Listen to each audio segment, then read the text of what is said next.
বিজেপিৰ চূড়ান্ত প্ৰাৰ্থী তালিকা আমি নামসমূহ অসমৰ ৰাজ্যক দেখুৱাম বিজেপিৰ এই প্ৰাৰ্থী তালিকাখন ঘোষণা কৰাৰ পাছতে উৎসাহৰ দল বৈছে উৎসাহিত হৈছে বিজেপি কৰ্মীসকল সন্তুষ্ট হৈছে দুই এগৰাকীক বাদ দি প্ৰায়বোৰ দলীয় কৰ্মী এতিয়া সন্তুষ্ট হৈছে আমি নামসমূহ অনলাইনৰ জৰিয়তে দেখাবলৈ অনুৰোধ জনাইছো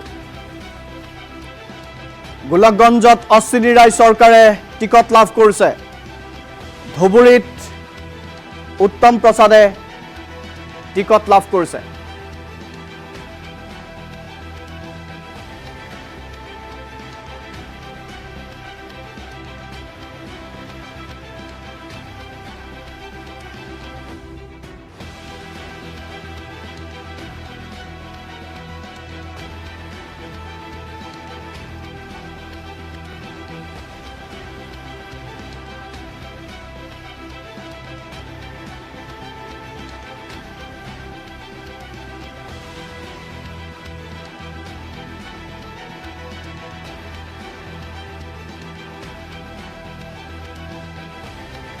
অসমৰ ৰাজ্যক দেখুৱাইছো টেলিভিছন স্ক্ৰীনত নিশ্চিতভাৱে দেখিছে প্ৰত্যেকে এই খবৰ লাভ কৰিছে বিজনীত অৰূপ কুমাৰ দে প্ৰাৰ্থিত্ব লাভ কৰিছে বিজনীত উৎসাহৰ ঢল দেখিবলৈ পোৱা গৈছে ভৱানীপুৰ হৰভোগত ৰঞ্জিত কুমাৰ দাসে প্ৰাৰ্থিত্ব লাভ কৰিছে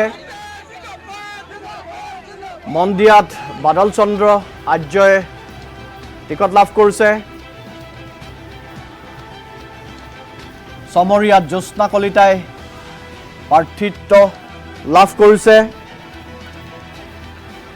সমৰিয়াত বকু ছয়গাঁৱত ৰাজু মেছে প্ৰাৰ্থিত্ব লাভ কৰিছে পলাশবাৰীত হিমাংশু শেখৰ বৈশ্যই প্ৰাৰ্থিত্ব লাভ কৰিছে আৰু এই প্ৰাৰ্থী তালিকাখন অসমবাসী ৰাইজে ইতিমধ্যে লাভ পাইছে আমি প্ৰাৰ্থীসকলৰ মনৰ ভাৱ দেখুৱাব বিচাৰিছোঁ আমি ফুল স্ক্ৰীনৰ জৰিয়তে দেখুৱাব বিচাৰিছোঁ বিভিন্ন প্ৰান্তত আবতৰীয়া দীপাৱলী দেখিবলৈ পোৱা গৈছে এই পৰিৱেশবোৰ আমি দেখুৱাইছোঁ এয়া চাওক এয়া বিজনীৰ পৰিৱেশ দেখুৱাইছোঁ বিজনীত টিকট লাভ কৰাৰ পাছতে এইদৰে উৎসাহ অৰূপ কুমাৰ দে জিন্দাবাদ ধ্বনিৰে মুখৰিত হৈছে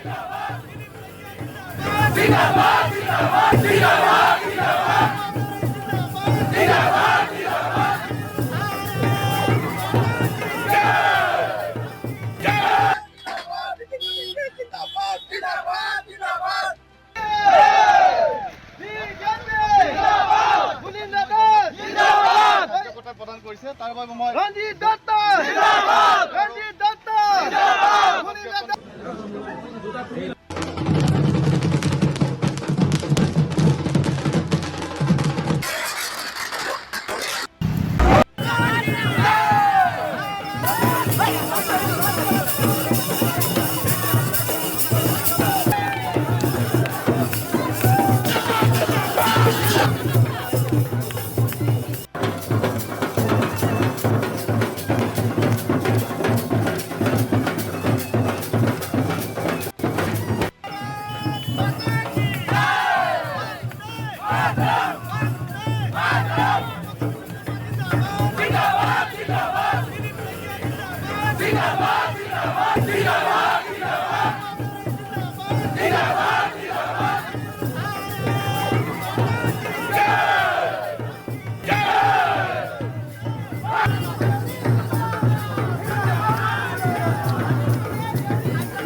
ভাল লাগিছে মই ভাৰতীয় জনতা পাৰ্টিৰ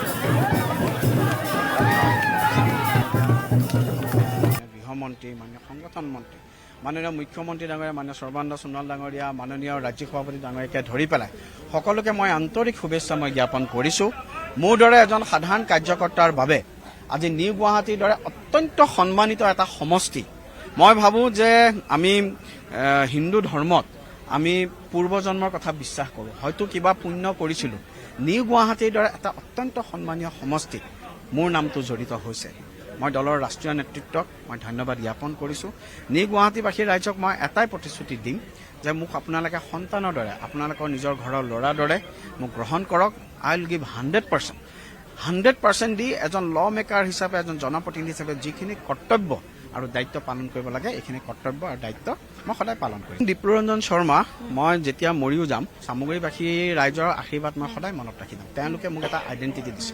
মই এইটো চাগে আমাৰ চামগুৰিবাসী সমূহ ৰাজ্যকো মই কোটি কোটি মোৰ প্ৰণাম জনাইছোঁ। আৰু তাৰ লগে লগে নিউ গুৱাহাটী আমি জানো যে নিউ গুৱাহাটী ইণ্টেলেকচুৱেল কেপিটেল হয় অসমৰ। ইয়াত বৌদ্ধিক এক প্ৰজন্ম বাস কৰে, ইয়াক বৌদ্ধিক বৰ্গ বাস কৰে। নিউ গুৱাহাটীয়ে যিটো চিন্তা কৰে বহু সময়ত অসমে সেইটো কথা চিন্তা কৰে। গতিকে ডেফিনেটলি মোৰ কাৰণে এটা প্ৰত্যাহ্বান, মোৰ কাৰণে এটা চেলেঞ্জ। আৰু নিউ গুৱাহাটী মই পুনৰাই কৈছোঁ, মই অন্য বেছি একো নকওঁ, নিউ গুৱাহাটীৰ লগত দীপ্ৰৰঞ্জন শৰ্মাৰ নামটো জড়িত হৈছে, সেইটোৱে মোৰ কাৰণে ডাঙৰ আছিল। মধ্যবিত্ত পৰিয়ালৰ ঘৰ ল'ৰাক আজি ভাৰতীয় জনতা পাৰ্টীয়ে প্ৰাৰ্থিত্ব দি স্বীকৃতি প্ৰদান কৰিছে। এজন কাৰ্যকৰ্তা হিচাপে সদায় দলটোৰ কাৰণে কাম কৰিব চেষ্টা কৰিছিলোঁ আৰু দলে আজি আমাক স্বীকৃতি প্ৰদান কৰিছে। আৰু এইটো কেৱল ভাৰতীয় জনতা পাৰ্টীত সম্ভৱ, কাৰণ মোৰ দেউতা মা কোনো ৰজা মহাৰাজা নহয়, মই এজন শিক্ষকৰ ঘৰৰ ল'ৰা। আৰু আমাক আজি যি স্বীকৃতি প্ৰদান কৰিছে, আৰু মই কৈছোঁ যিহেতু মই ৰঙানদী নৱগঠিত ৰঙানদী বিধানসভা সমষ্টিৰ পৰা আমাক প্ৰাৰ্থিত্ব প্ৰদান কৰিছে। ৰঙানদী সমষ্টিবাসী ৰাইজৰ লগত মোৰ আত্মিক সম্পৰ্ক, মোৰ ৰাজনৈতিক সম্পৰ্ক নহয়। আৰু তাত থকা লোকসকল মোৰ ভোটাৰ নহয়, তেওঁলোক মোৰ মা দেউতা ককাই ভাই। আৰু সেইকাৰণে মই কওঁ যে ৰঙানদীৰ মই নেতা নহয়, ৰঙানদীৰ মই বেটা। সেইকাৰণে আহিবলগীয়া সময়ত ৰঙানদীবাসী ৰাইজে সিদ্ধান্ত কৰিব ঋষিৰাজ হাজৰিকাই কেনেকৈ আগবাঢ়িব, কি কৰিব। ৰঙানদীক লৈ মোৰ চিন্তা এটাই যে ৰঙানদীৰ আজি যিসকল যুৱ প্ৰজন্ম এতিয়া গৈ কম কম টকাৰ মূল্যৰ বিনিময়ত গৈ বাহিৰত আছে, আমি কেনেকৈ ডক্টৰ হিমন্ত বিশ্ব শৰ্মা ডাঙৰীয়াৰ নেতৃত্বত আমি তেওঁলোকক নিজৰ ঘৰলৈ ঘূৰাই আনি আমি তেওঁলোকক নিজ নিজ মাতৃৰ লগত ৰাখি নিজৰ নিজৰ পৰিয়ালৰ লগত ৰাখি তেওঁলোকক কৰ্মসংস্থাপন প্ৰদান কৰিছে। ভাৰতৰ প্ৰধানমন্ত্ৰী নৰেন্দ্ৰ মোদী ডাঙৰীয়া, মাননীয় ৰাষ্ট্ৰীয় সভাপতি নীতিন নবীন ডাঙৰীয়া, আমাৰ মাননীয় গৃহমন্ত্ৰী অমিত শ্বাহ ডাঙৰীয়া, ৰাষ্ট্ৰীয় সাংগঠনিক সাধাৰণ সম্পাদক BL সন্তোষ ডাঙৰীয়া, আৰু বিশেষকৈ অসমৰ মাননীয় মুখ্যমন্ত্ৰী ডক্টৰ হিমন্ত বিশ্ব শৰ্মা ডাঙৰীয়া আৰু ৰাজ্যিক সভাপতি দিলীপ শইকীয়া ডাঙৰীয়া, মই অন্তৰৰ পৰা ভক্তি ভৰা ধন্যবাদ আৰু কৃতজ্ঞতা জ্ঞাপন কৰিছোঁ যে তেখেতে মোৰ দৰে এগৰাকী কাৰ্যকৰ্তাক বিশ্বনাথৰ দৰে এক গুৰুত্বপূৰ্ণ পুত্ৰ তেওঁ কেতিয়াও ওচৰৰ পৰা নাপায়, নোপোৱাৰ কাৰণে মানুহে গৌৰৱ গগৈ সম্পৰ্কত বহুত উচ্চ ধাৰণা লৈছিল, যিটো কাৰণে যোৰহাটত তেওঁ জয়লাভ কৰিছিলে। কলিয়াবৰত জয়লাভ কৰোঁতে তেওঁ মিয়াৰ ভোটেৰে জয়লাভ কৰিছিলে। যেতিয়া মিয়াৰ ভোট কমি গ'ল আৰু তেওঁৰ প্ৰকৃত স্বৰূপটো কাজিৰঙা সমষ্টিৰ মানুহে গম পালে, তেতিয়া তেওঁ কাজিৰঙাৰ পৰা যোৰহাটলৈ পলায়ন কৰিলে। অথচ ইয়াৰ মানুহক কাকো এবাৰ বিদায় লৈ কিয় নাপায়, তেওঁ ৰাজপুত্ৰ, তেওঁ কেতিয়াও ওচৰৰ পৰা নাপায়, নোপোৱাৰ কাৰণে মানুহে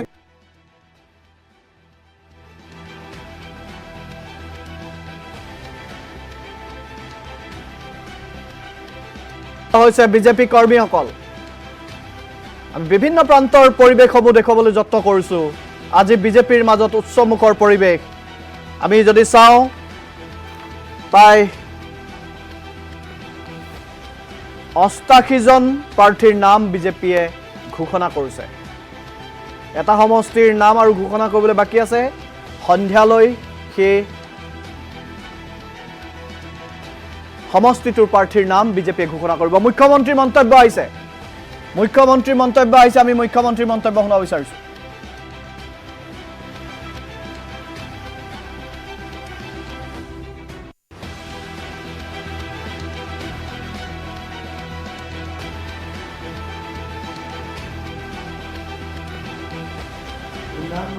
টা সিটৰ ভিতৰত 88টা সিটত নিজৰ প্ৰাৰ্থী ঘোষণা কৰিছে।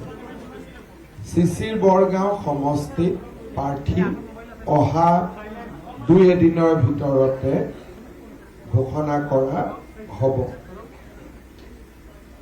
আমি 99.9% প্ৰাৰ্থীৰ তালিকা একেখন লিষ্টতে আমি ঘোষণা কৰিছোঁ।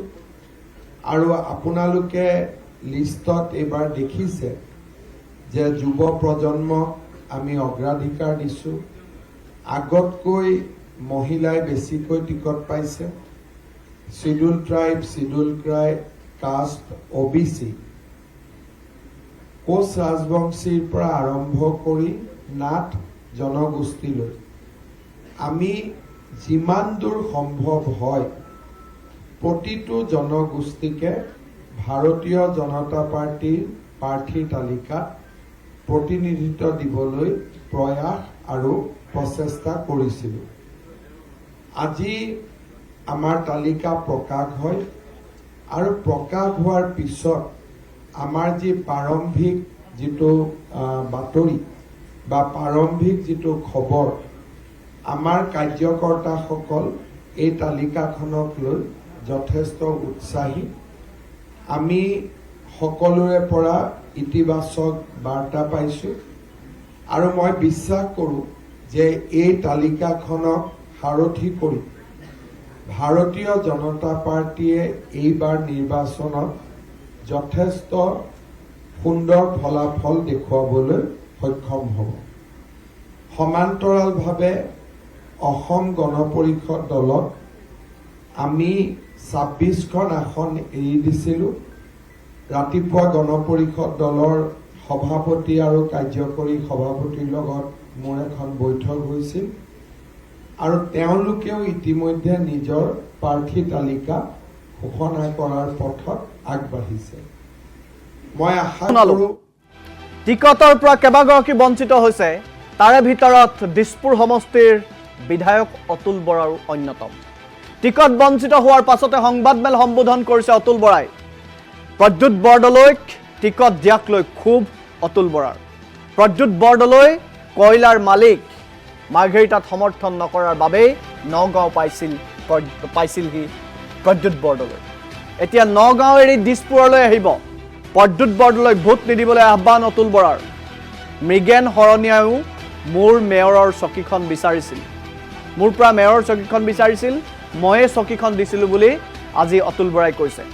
দিছপুৰবাসীয়ে সমৰ্থন দিলে নিৰ্দলীয় প্ৰাৰ্থী হ'ব অতুল বৰা, নহ'লে মীৰা বৰঠাকুৰক সমৰ্থন কৰিম বুলি আজি অতুল বৰাই কৈছে।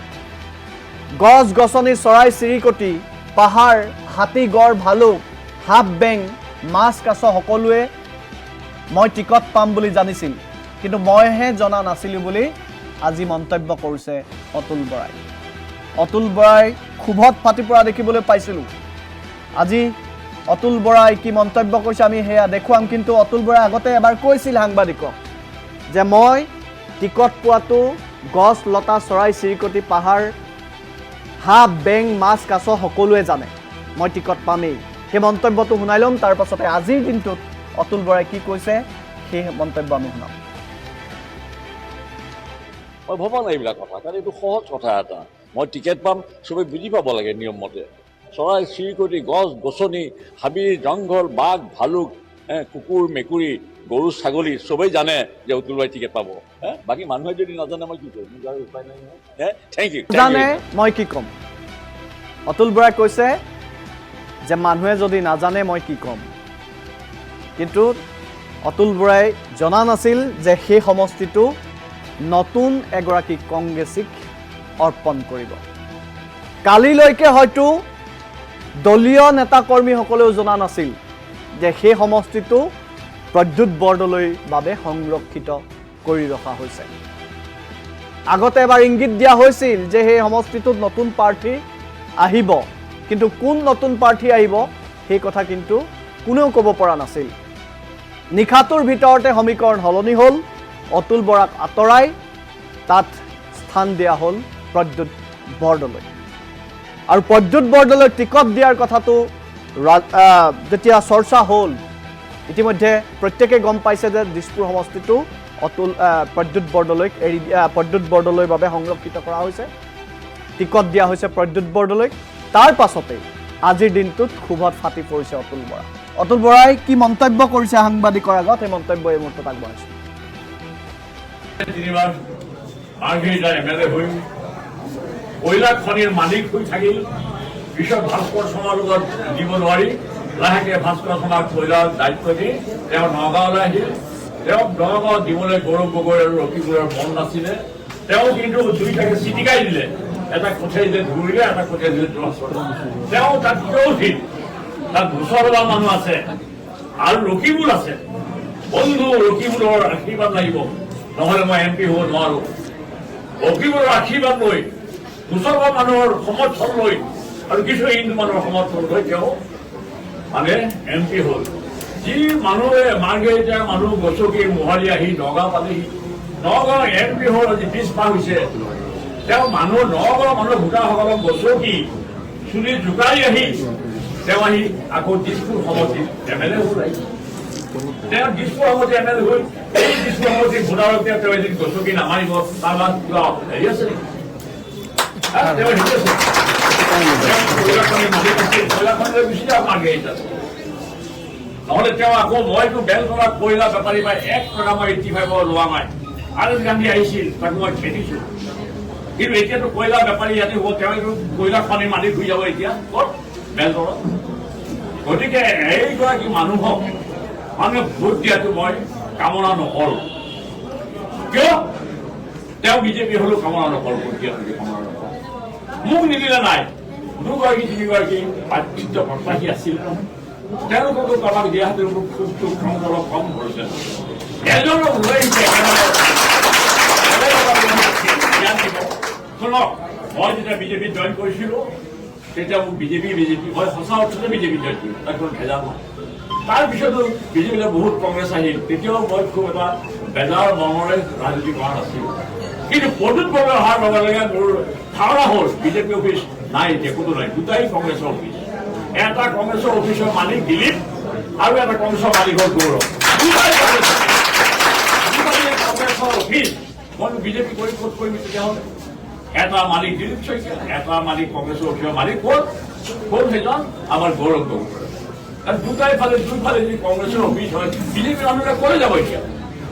সেইকাৰণে মই কৈছোঁ ৰাজনৈতিক যদি কিবা কাৰণত মই নিজে ভাবিছোঁ যে যদি আপোনালোকে কাৰোবাক ভোট দিবলৈ বিচাৰে মই আপোনালোকক খুচিমতে ভোট দিব। মোৰ 3টা সিদ্ধান্ত আজি মই ঘোষণা কৰিম। 3টা সিদ্ধান্ত। এটা হৈছে মই নিৰ্দলীয় হৈ ইলেকশ্যন খেলিম। 1